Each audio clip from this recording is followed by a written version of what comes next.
हुकूमत और तहरीक इंसाफ बामकसद मुज़ाकरात के लिए रजामंद, बातचीत के लिए पार्लियामेंट का प्लेटफॉर्म इस्तेमाल करने का फैसला। स्पीकर कौमी असम्बली से पीटीआई वफ्द की मुलाकात में गैर मशरूत मुज़ाकरात पर इत्तेफाक। बैरिस्टर गोहर, उमर अयूब और साहिबजादा हामिद रजा ने अयाज सादिक से मुलाकात की। स्पीकर कौमी असम्बली ने पार्लियामेंट का फोरम इस्तेमाल करने की तजवीज़ दी, जिसे तहरीक इंसाफ और हुकूमत दोनों ने कबूल कर लिया। फरीकैन मुशावरत के बाद मुज़ाकराती कमेटियों के अरकान के नाम देंगे।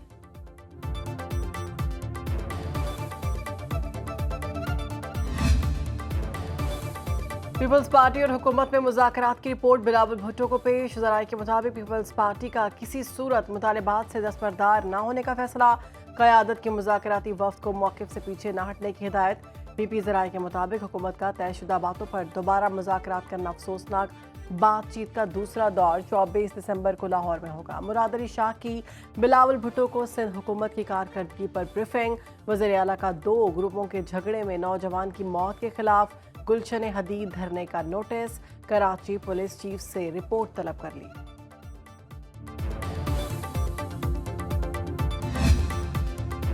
वज़ीर-ए-आज़म के इदारा जाती इस्लाहात एजेंडे पर अमल दरामद शुरू। शहबाज शरीफ से गवर्नेंस की बेहतरी के लिए तैनात माहिरीन की मुलाकात। वज़ीर-ए-आज़म ने कहा, अवामी मुफाद के अहम फैसलों की माहिरीन की राय और तनकीदी जायजे के बाद मंजूरी से मुस्बत नताइज मुरतब होंगे। डिजिटलाइजेशन, खुदकार निज़ाम और फैसला साजी में बेहतरी ही जदीद दौर में तरक्की और खुशहाली के जामिन है। विफाकी हुकूमत का प्राइवेटाइजेशन कमीशन से मुतालिक अहम इख्तियारात काबीना से लेकर वज़ीर आज़म को देने का फैसला। तरमीमी बिल कौमी असम्बली कायमा कमेटी के सुपुर्द।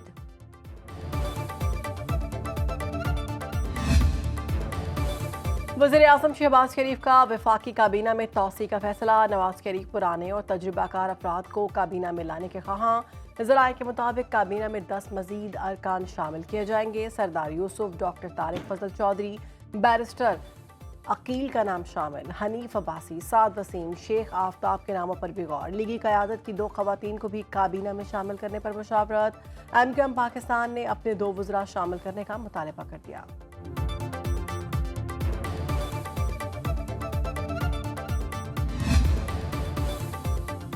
बिजली महंगी होने का सिलसिला ना रुक सका। सहमाही एडजस्टमेंट की मद में बिजली की कीमत में 20 रुपये फी यूनिट इजाफा। सारिफीन पर 1 अरब 18 करोड़ 70 लाख रुपए का इजाफी बोझ पड़ेगा। इतलाक रवां माह दिसंबर के लिए होगा। नेपरा ने नोटिफिकेशन जारी कर दिया। लाइफलाइन और प्रीपेड सारिफीन मुस्तस्ना करार।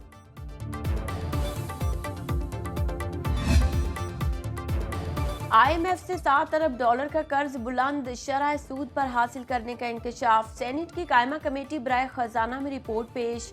आलमी मालियाती फंड से 5% शरह सूद पर कर्जा लिया गया।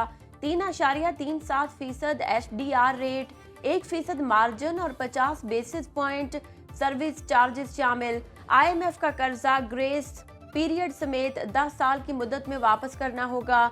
चीनी बैंकों और दीगर इदारों से 7 से 8% सूद पर कर्ज लिया गया। चीन की मदद से गवादर एयरपोर्ट ऑपरेशनल होने जा रहा है। सी पैक के तहत मुख्तलिफ मनसूबों पर अमल दरामद तेजी से जारी है। वज़ीर ख़जाना मोहम्मद औरंगज़ेब का सेनेट में इजहार ख्याल। कहा, कस्टम्स की वजह से गवादर बंदरगाह पर शिकायत दुरुस्त नहीं। डिजिटलाइजेशन से इंसानी अमल दखल कम और करप्शन का खात्मा होगा। गवादर से बरामदात और दरामदात के हजम में इजाफे के लिए वज़ीर आज़म की हिदायत है। खैबर पख्तूनख्वा हुकूमत का डिविजनल सतह पर ड्रग टेस्टिंग लेबॉर्ट्रीज के कयाम का फैसला।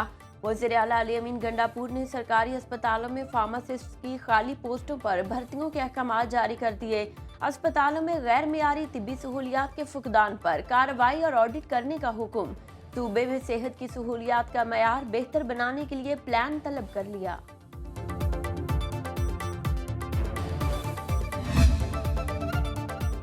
मासूम शहरियों के कत्ल पर हुकूमत खामोश नहीं बैठ सकती। वज़ीर आला बलूचिस्तान सरफराज मुफ्ती की सिविल सर्विस अकेडमी के दौरे पर मीडिया से गुफ्तगू। कहा, मुसव्विर खान के अगवा केस में पेशरफ्त हुई है। पहले दिन कहा था, वफाक से मसाइल पर हमारा मौक़िफ़ ठोस है। हम वफाक से शाइस्तगी के साथ अपने मसाइल उठाएंगे। बलूचिस्तान में जामियात को तनख्वाहों और पेंशन की अदायगी के लिए 1 अरब 35 करोड़ रुपए के फंड्स जारी।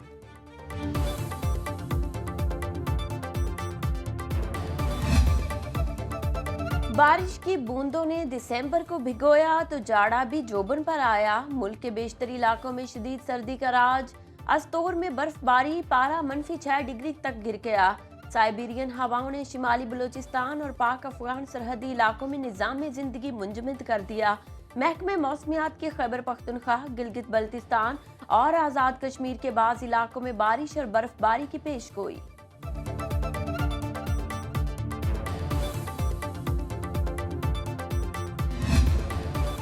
बाइडन इंतजामिया का शामी बागियों से पहला राबता। अमेरिका का शाम में जामे अबूरी हुकूमत के कयाम पर जोर।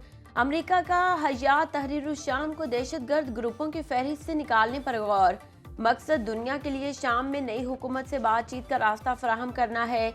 शामी अपोजिशन ने मोहम्मद अल बशीर को 1 मार्च 2025 तक अबूरी वज़ीर आज़म मुकर्रर कर दिया। सिहानी फौज ने गाजा और लिबनान के बाद शाम में कयामत बर्पा कर दी। 48 घंटे में 480 मकामात पर बमबारी की गई। 15 बहरी जहाज, 11 शिकन बेड़े, हथियार बनाने वाली फैक्ट्रियों का निशाना बनाने का दावा किया गया। अरब मीडिया के मुताबिक बशारुल असद के वालिद हाफिजुल असद की कब्र नजर आतिश कर दी। रूस का इसराइली हमले बंद करने का मुतालबा। रूसी वज़ीर ख़ारजा का कहना है हमले 1974 के जंग बंदी मुआहिदे की खिलाफ वर्जी है। पेंटागन का बागियों के सरबराह अल जौलानी की कीमियाई हथियारों का इस्तेमाल न करने के बयान का खैर मुक़दम।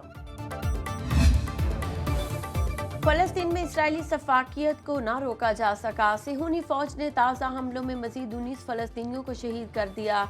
वजारत सेहत के मुताबिक 7 अक्टूबर 2023 से अब तक शोहदा की तादाद 44,805 हो गई। 1,06,257 फलस्तीनी जख्मी हो चुके। शिमाली गाजा के इंडोनेशिया अस्पताल में 60 मरीजों की हालत तशवीशनाक। दर्जनों जेरे इलाज अफराद खुराक और पानी की कमी से मौत के दिहाने पर हैं।